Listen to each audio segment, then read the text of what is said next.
Selamat pagi semua, berjumpa lagi dengan saya Dr. Nadia di acara BBS, Bincang-Bincang Sehat bersama RST Dr. Sujono Magelang. Pada hari ini kita sudah ditemani dengan narasumber kita yang sudah sangat ahli nih dan kompeten dalam bidangnya. Ya, selamat pagi dokter. Selamat pagi. Bersama dengan Dr. Dwi dari spesialis paru ya di RST ini. Bagaimana dok kabarnya? Alhamdulillah baik. Baik ya dok, siap untuk perbincangan kita hari ini mungkin sesuai dengan hari yang akan kita peringati sebentar lagi ya dok, mengenai hari tuberkulosis sedunia ya dok. Ya, jadi mungkin bisa nih kita bahas dulu dok sebelumnya, tuberkulosis itu apa sih dok? Ya, jadi tuberkulosis ini adalah suatu penyakit yang disebabkan oleh bakteri Mycobacterium tuberculosis ya.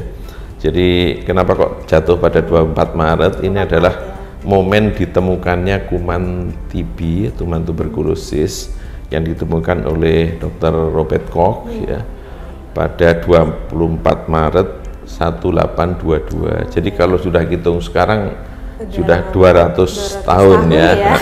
Iya, jadi sejak ditemukannya tapi ya itu tadi. Jadi masalahnya sampai sekarang masih jadi masalah ada ya.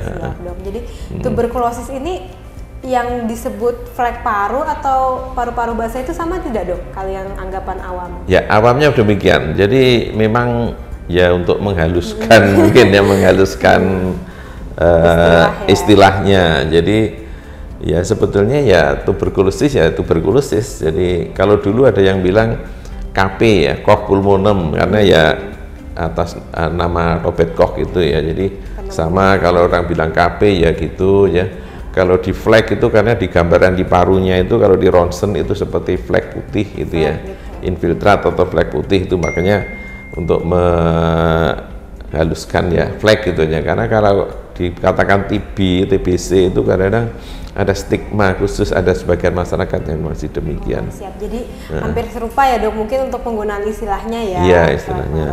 Siap dok. Jadi tadi tuberkulosis ini disebabkan karena kuman TB-nya itu ya dok ya, jadi berupa penyakit infeksi berarti ya dok? Iya, infeksi. Itu berarti gimana dok? Kita tuh bisa dapat kuman itu dari mana? Terus perjalanan penyakitnya itu bagaimana dok? Jadi kuman TBC ini ditularkan melalui droplet. Droplet itu melalui, ya kalau pas kita bicara begini, apalagi kalau batuk, bersin itu lebih banyak keluar ya, terus itu di hadapan kita ada orang yang terus masuk ke saluran napas orang yang di hadapan orang yang bersin atau batuk tersebut sehingga masuk di dalam saluran napas paru-paru ya. Jadi makanya 90% dari TBC itu kena paru-paru. Tapi namun demikian bisa juga nyebar seluruh organ tubuh, bisa kena TB. Karena setelah dari paru itu kalau ketahanan tubuh orang tersebut yang terinfeksi itu lemah, itu bisa langsung kuman TB itu menyebar, bisa di parunya atau nyebar ke seluruh tubuhnya gitu ya. Penyakit paru-paru ternyata tuberkulosis ini bisa seluruh tubuh. Seluruh tubuh bisa ya. Dan kira-kira 5-10% orang yang kena itu di Indonesia ya ini itu bisa jadi sakit. Jadi tidak semua orang yang kena tertular itu jadi sakit. Kadang-kadang orang yang ketahanan tubuh kuat itu aman, cuman ya masalahnya ya kalau terus-menerus terpapar ya gitu ya, bisa kena ya. Ngomongin Indonesia mungkin bagaimana sih dok situasi tuberkulosis di dunia dan Indonesia ini? Ya itu yang memprihatinkan kita sampai sekarang kuman tuberkulosis ini masih merupakan momok masyarakat dunia ya. Jadi kebetulan Indonesia dulu ranking 3 terbanyak kasus terbanyak ya. Tapi sekarang itu sudah ranking 2 jadi kalah. Dulu kan India, Cina, Indonesia, sekarang India terus Indonesia. Jadi Cina sudah berkurang. Jadi untuk itulah tantangan bagi kita. Dan di Indonesia sendiri kasusnya memang masih cukup banyak. Jadi per tahun ini kasusnya bisa sampai berapa itu 824.000 kasus yang masih aktif saat ini yang terdaftar.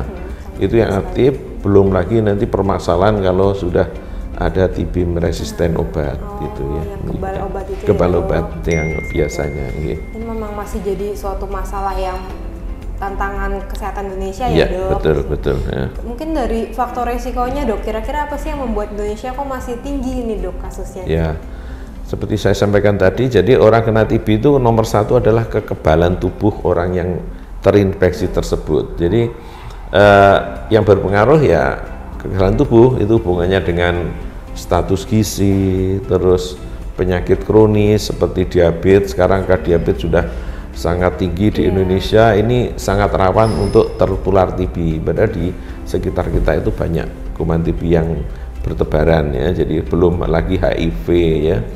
Terus lingkungan rumah tinggal itu kalau lembab itu senang sekali, rumah tertutup, lembab, itu ya kurang cahaya, padat penduduknya di satu rumah itu misalkan padat ya, penghuninya padat ya sangat besar risikonya untuk ketularan TB. Jadi satu orang yang kena TB di rumah itu karena padat juga nyebar ke anggota keluarga yang lain ya iya, dok? Rata-rata gitu. Satu orang yang TB positif itu rata-rata bisa menyebar ke lingkungannya sekitar 14-15 orang. Ya, jadi tinggi ya dok untuk sangat tinggi. Ini tantangan bagi petugas kesehatan di lapangan ya. Iya, makanya jika ada memang sudah TB harus segera diobati ya dok, agar tidak menyebar ke yang lainnya. Harus diobati. Siap dok. Mungkin bagaimana nih dok kita gejala-gejala awal dok saat seseorang itu sudah terinfeksi TB agar bisa kita tangani lebih awal, mungkin gejala-gejala yang bisa masyarakat umum ketahui dok. Ya. Gejala TB biasanya itu memang karena masuk lewat paru mesti ada batuk-batuk ya. Batuk lebih dari 2 minggu setelah kuman itu masuk dalam tubuh, reaksi tubuh biasanya terus agak meriang ya, terus ada keringat dingin. Jadi keringat malam hari maksudnya ya.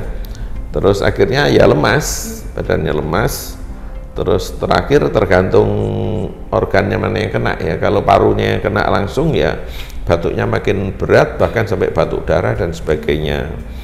Kalau di organ lain ya bisa yang sering itu di kelenjar leher, benjol dia membesar, ada pembesaran, ada tumor di kelenjar, bisa di usus, bisa di otak dan sebagainya.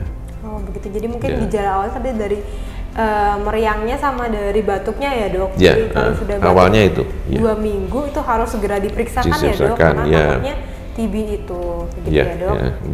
Terus kemudian mungkin dari ini dok, pengobatannya jika memang seorang itu terkena TB ya dok, kan pengobatannya lama ini dok, itu bagaimana dok? Betul, jadi pengobatan TB itu paling cepat 6 bulan. 6 bulan ya? 6 bulan, itu harus minum obat terus menerus ya.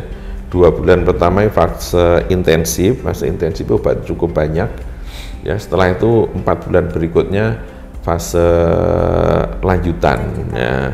Itu paling cepat ya, biasanya setelah 6 bulan kita evaluasi. Kalau dahaknya tadi udah negatif ya dinyatakan sembuh. Namun demikian kalau kondisinya masih ada klinisnya, ada batuknya belum hilang atau gejala klinis tersebut masih belum hilang, tentunya kita follow up lagi. Mungkin perlu pengobatan lebih lama lagi gitu.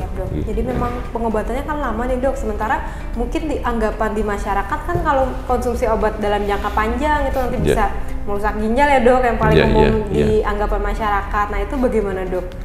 Itu yang obat-obat TB itu yang paling banyak efek sampingnya ke liver, jadi hepatotoksik ya, ke liver dengan gejala misalkan mual, muntah ya.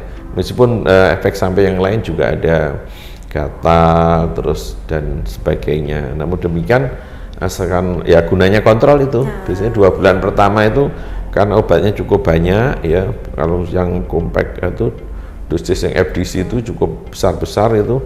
Kalau berat badan 50 aja minimal 3 tablet terus diminum langsung. Itu ya mungkin mesti ada efeknya. Biasanya yang paling ringan tuh kencingnya merah, tapi enggak apa-apa. Enggak apa-apa ya dok itu ya? Tapi semua efek samping tersebut kalau mau kontrol ya insya Allah bisa kita kendalikan begitu. Tetap jauh lebih tinggi manfaatnya kalau konsumsi dan TB-nya itu bisa dieradikasi ya dok. Ya betul. Kemudian dari ini dok, misalnya kan memang konsumsinya panjang nih dok. Kadang kan pasien ada yang merasa sudah enakan, sudah ada batuk, terus jadinya nggak minum ya dok. Itu dok? Nah itu yang tantangan kita di situ, makanya gunanya kontrol itu ya. Jadi pengobatannya itu memang tidak mengenakan. Dan efek dari obat itu kalau responnya baik, itu bisa 2 minggu itu gejala-gejala sudah hilang. Ini yang sering terjadi di lapangan, itu pasien ini terus menghentikan sendiri, merasa gejala sudah hilang, padahal belum tuntas ya. Karena 2 bulan pertama itu kuman baru mati katalah 80%, tapi yang 20% ini masih hidup. Ini yang perlu terus-menerus kita obati sampai tuntas, gitu ya. Jadi justru kalau kayak gitu nanti bisa itu ya dok memicu yang tadi kebal ya? Iya betul. Nanti kalau tidak tuntas, jadi kuman TB itu kumannya sangat kuat, misalnya. Jadi kuman sangat kuat karena dilindungi oleh lemak yang kuat, makanya obatnya harus semua diminum bersamaan dalam waktu yang cukup lama ya. Nanti kalau tidak tepat gitu, nanti resiko resisten obat itu yang paling berat. Jadi sampai sekarang di Indonesia cukup banyak, di Magelang ini juga kasusnya cukup banyak.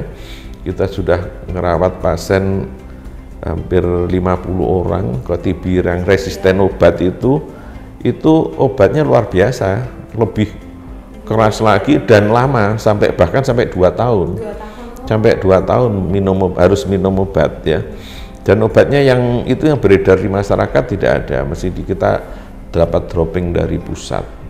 Biayanya cukup besar itu untuk pengobatan TB-RO. Justru kalau udah kebal nanti makin susah lagi ya, dok, karena orang yang sudah kebal obat itu kuman TB-nya itu yang kebal itu kan menularkan ke orang lain, itu justru itu yang resiko. Yang tertular kuman TB yang resisten tadi ya. Iya betul, iya. Ini barusan ada kasus baru dilaporkan kemarin juga gitu. Jadi mbahnya kena, cucunya ini baru kasus pertama kita temukan nih di RST, barusan dilaporkan tadi pagi. Ternyata masih anak-anak resisten obat, ya gitu. Kuman yang kuat tadi, sehingga ini yang paling berat karena ada obat-obat yang punya efek samping mengganggu pertumbuhan anak tersebut gitu. Berarti kalau anak memang lebih rentan lagi ya dok? Ya lebih rentan lagi kena iya ya. betul ya. Itu pengobatannya ya dok. Ya, komplikasi jangka panjangnya dok, misalnya memang ada orang yang terkena TB terus masih denial dok, gak mau berobat, itu nanti itu makanya kasus kematian masih cukup banyak juga menularkan itu. Jadi untuk kalau tidak diobati untuk pasien TB itu selain merusak tubuhnya sendiri juga menyebar ke lingkungannya. Jadi ke orang lain. Jadi cepat sekali progresifnya karena bisa menyerang semua tubuh. Di parunya itu dalam proses 3 bulan itu sudah bisa hancur parunya, apalagi sudah batuk darah yang profus itu ya. Itu ya, kalau sudah menyerang ke organ lain, ke otak bisa sampai lumpuh. Iya, otak juga, tulang belakang itu juga sering gitu. Semua organ bisa terkena kasus TB ini. Jadi memang tinggi sekali ya komplikasinya ya, dok ya. Komplikasinya sangat tinggi, iya. Menyebar sudah, iya, betul, iya. Dan dengan kasus kematiannya juga masih tinggi ya dok? Iya, kasus tinggi masih tinggi. Harus segera ditangani ya dok. Ya. Dan nanti pengobatannya juga harus secara rutin. Yang penting lagi yaitu tanggung jawab sosialnya itu karena nular ke lingkungannya. Nanti dan yang lebih ngeri lagi TB ini yang diserang adalah usia-usia produktif. Bayangkan ini usia yang produktif sampai umur yang 0 sampai umur 45 yang paling banyak. Kalau orang sudah kena TB itu ya resiko ya nanti kalau sudah parunya rusak ya udah kualitas hidup orang tersebut sangat tidak iya betul iya untuk perkembangan ekonominya juga ya. Iya. Kalau untuk pencegahannya dok tadi bisa kita bahas lagi dok. Pencegahan yang jelas untuk yang sakit harus diobati supaya tidak nular ya, itu penting. Terus yang sakit tersebut selama di rumah harus pakai masker ya, penting supaya kalau batuk tidak sembarangan ya. Tempat minum seringan satu rumah itu gelasnya gantian ya, barengan. Itu harus dipisah, dicegah, terutama tempat minum ya. Kalau tempat makan habis makan ditaruh wastafel, tempat cuci ya. Kalau minum kan sering gantian, itu resiko ya. Itu dari orangnya. Terus orang yang sakit tersebut obatnya harus diminum teratur sesuai dengan petunjuk yang dokter atau petugas kesehatan berikan. Itu dari orangnya. Dari lingkungannya, karena kuman TB ini nyebar lewat droplet tadi, dan kuman itu kalau ruang tertutup itu bisa sampai 6 jam hidupnya. Tapi kalau di sinar matahari tidak sampai 1 jam sudah mati. Makanya sebaiknya jangan sampai lembab ya, harus ada ventilasi di rumahnya ya. Kalau perlu ada genteng kaca supaya sinar bisa masuk gitu ya. Gitu. Terus yang penting lagi adalah gizi dari orang yang sakit maupun yang di sekitarnya itu harus kita perhatikan. Makanya pemberantasan TB sampai sekarang ini sudah 200 tahun lebih ditemukan masih jadi masalah ini karena banyak sekali faktor yang mempengaruhi ini, baik penyembuhan maupun penyebaran dari lingkungannya, karena mayoritas kan masyarakat yang income-nya rendah ya, gizinya kurang, pendidikannya kadang juga kurang. Ini yang tantangan bagi petugas kesehatan. Makanya sampai sekarang negara sudah surut ya program-program eliminasi TB.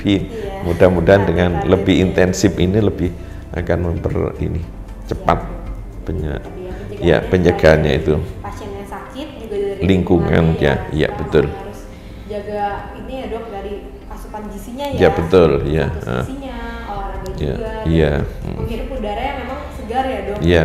Tempat yang tertutup, lembab. Iya. Mungkin itu dok, ada pesan-pesan yang bisa disampaikan ke sobat sehat semua dok. Ya, yang penting untuk TBC ini kita harus care, maksudnya perhatian terhadap baik yang sudah menderita, obatnya harus diminum teratur, dan saya berharap juga ada tanggung jawab dari yang menderita maupun keluarganya supaya tidak semakin menyebar ke lingkungannya ya, karena ini sangat pengaruhnya sangat besar sekali ya terhadap kualitas hidup orang yang menderita maupun lingkungannya. Kalau sudah kena, risikonya kualitas hidupnya akan berkurang, mungkin itu ya. Mungkin segitu saja ya untuk pada hari ini sobat sehat semua. Semoga ilmu dari Dokter Dwi yang sudah disampaikan bisa menambah pengetahuan dan juga bisa disebarluaskan nih kepada orang-orang terdekat, atau mungkin sekiranya sobat sehat semua ada saudara atau tetangga yang kok batuknya sudah lama ya, monggo bisa disarankan untuk diperiksakan lebih lanjut ya, mungkin bisa terkena tuberkulosis ini. Mungkin saya Dr. Nadia pamit undur diri, sampai jumpa di acara BBS selanjutnya. Salam sehat.